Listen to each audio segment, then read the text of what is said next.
Shalom, jumpa kembali dalam Sapa Keluarga.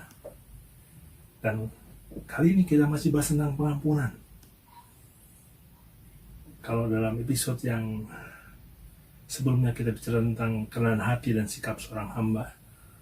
Dan kali ini kita akan melihat kembali dari perikop yang sama, Matius 18. Kita akan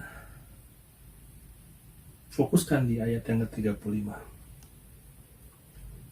Maka Bapakku yang di surga akan berbuat demikian juga terhadap kamu, apabila kamu masing-masing tidak mengampuni saudaramu dengan segenap hatimu. Mengapa hal ini menjadi topik yang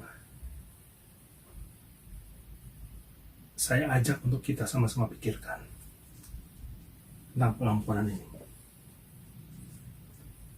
Karena bagi saya, kapan orang itu bisa memiliki motivasi hidup melayani orang lain, other-centered, sikap, pikiran, dan hati seorang hamba, kalau dia sendiri belum pernah mengalami pengampunan?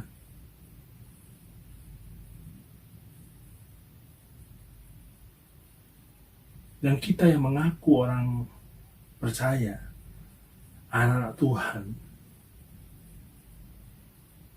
yang sangat percaya bahwa kehidupan kita itu betul-betul tergantung dari kasih karunia Tuhan kita Yesus Kristus yang mati di atas kayu salib mengampuni kita.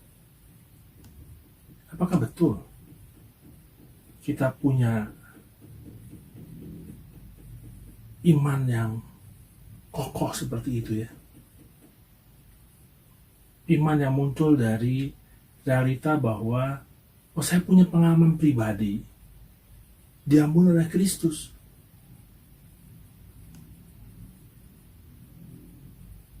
Saya punya pengalaman pribadi bahwa saya menyadari betul dosa-dosa saya, ketidaklayakan saya, kekotoran saya, yang tidak mungkin diampuni. Tapi Kristus mengampuni saya. Kristus mengampuni bukan untuk kepentingan dirinya, tapi untuk kepentingan saya. Supaya saya diperdamaikan dengan Tuhan dan memperoleh hidup yang kekal. Saya punya pengalaman di mana didamaikan oleh Tuhan, kemudian mendamaikan saya dengan diri saya sendiri. Bahwa saya tahu walaupun saya orang yang tidak layak, kotor, tapi kemudian ditempatkan oleh Kristus, dilayakkan oleh Kristus untuk menjadi pelayan-pelayan bagi sesama. Nah, saya rasa pengalaman pengampunan ini justru yang penting sekali harus kita miliki dalam kehidupan kita.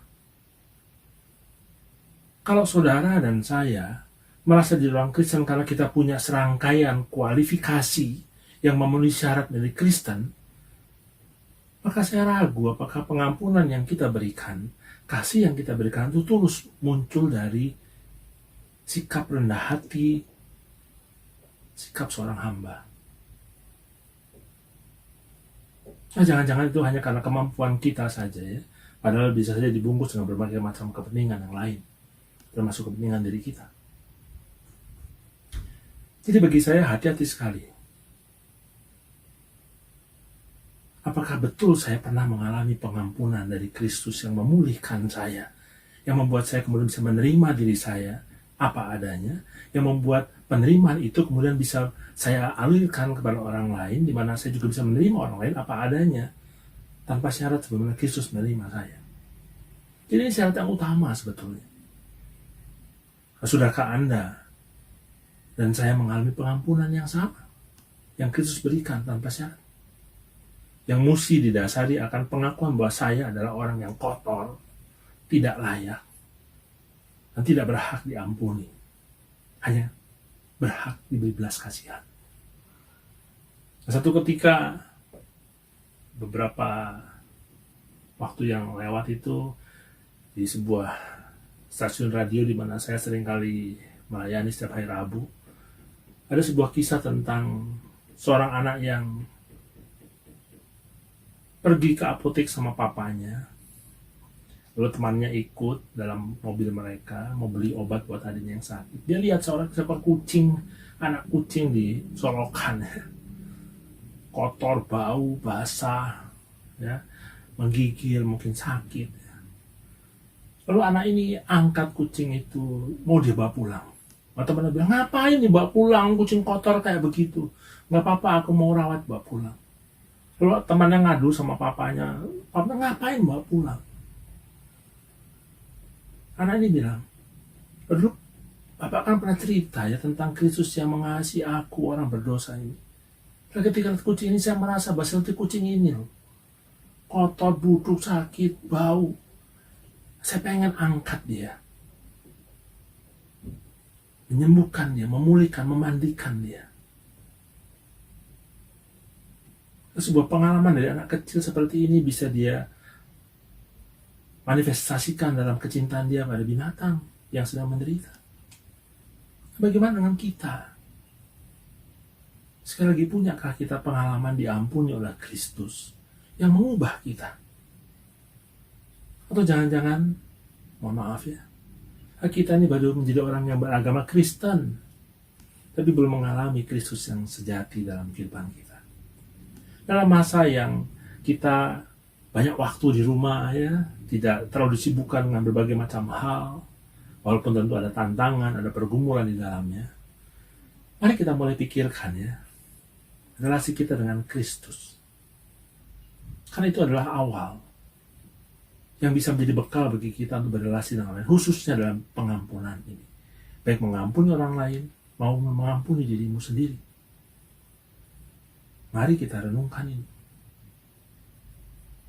Betulkah kita sudah mengakui dosa-dosa yang tidak mungkin diampuni? Lalu Tuhan datang kepada kita dan menawarkan pengampunan dosa. Melayakkan kita. Punyakah kita pengalaman yang menyentuh bersama Kristus itu, yang memampukan kita untuk menyentuh orang lain dalam kehidupan kita, mulai dari pasangan kita, anak-anak kita, orang tua kita, setiap orang yang Tuhan berikan dalam kehidupan kita. Mari kita belajar mengampuni, sebagaimana Kristus lebih dulu mengampuni kita. Mari kita belajar mengasihi tanpa syarat. Mari kita belajar menjadi pribadi yang lebih baik bersama Kristus dalam masa-masa PSBB ini. Mari kita renungkan bersama-sama. Mari kita berdoa. Kami terus mengucap syukur Tuhan untuk kesempatan yang luar biasa ini. Kami terus berdoa untuk tim Sapa Keluarga, kiranya Tuhan memberkati mereka, memampukan mereka untuk menyiapkan segala sesuatu dengan yang terbaik. Tuhan pimpin setiap kami, khususnya keluarga di wilayah timur ini. Biarlah kami boleh terus menjadi kemuliaan bagi nama Tuhan mulai dari rumah tangga kami masing-masing.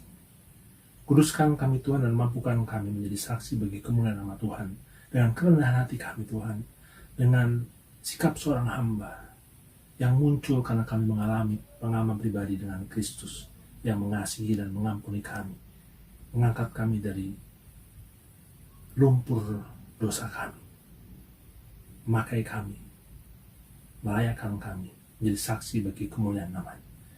Di dalam namanya Tuhan kami berdoa dan mengucap syukur. Amin. Sampai jumpa. Tuhan memberkati.